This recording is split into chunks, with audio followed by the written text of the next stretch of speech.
என்னை கண்டடைகிறவர்கள் ஜீவனை கண்டடைகிறார்கள். ஆமென் சொல்ல மாட்டீங்களா? ஆமென். அப்ப அதிகாலையிலே அதற்கு தேவன் சகாயம் பண்ண போகிறார். அதிகாலையிலே தேவன் அதற்கு உதவி செய்ய போகிறார். அப்ப அதிகாலையில நீங்கள் தேவனை தேடும் பொழுது, ஏர்லி மார்னிங்ல தேவனை தேடும் பொழுது, நான் எப்ப எந்திரிக்கிறோம் அதான் ஏர்லி மார்னிங் அப்படின்னு சொல்றாங்க சில பேர். அப்படிலாம் இல்லை.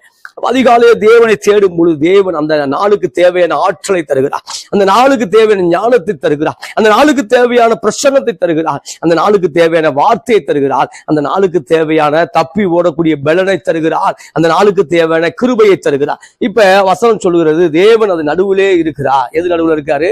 ஒரு நதி உண்டு என்று சொன்னேன்ல, இந்த பரிசுத்தாவின் வல்லமைன்னு சொன்னேன்ல, இந்த பரிசுத்தாவின் பிரசனம் என்று சொன்னேன்ல, அந்த பிரசனம் உங்க வீட்டுக்குள் வரும்பொழுது அது நடுவிலே தேவன் இருக்கிறார். இது எப்படி இருக்கு?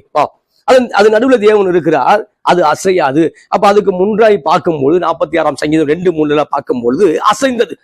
பர்வதங்கள் அசைகிறது, மலைகள் அசைகிறது, நடு சமுத்திரங்கள் அசைகிறது, இப்போ சமுத்திரங்கள் கொந்தளிக்கிறது.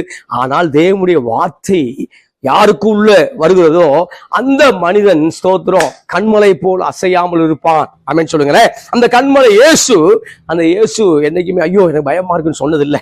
அந்த இயேசு சில காலத்துல பதட்டப்படுறேன்னு சொன்னதில்லை. அந்த இயேசு கிறிஸ்து ஐயோ இந்த காரியம் என் கையை மீறி போனது என்று ஒரு நாளும் இயேசு சொன்னதே இல்லை பைபிள்ல. ஆமென் சொல்லுங்களேன். அப்ப இங்க பார்க்கும்போது அது அசையாது பிரதர், நீங்கள் அசையாமல் இருப்பீர்கள். ஆமென். அசையாமல் சீயோன் பர்வதத்தில்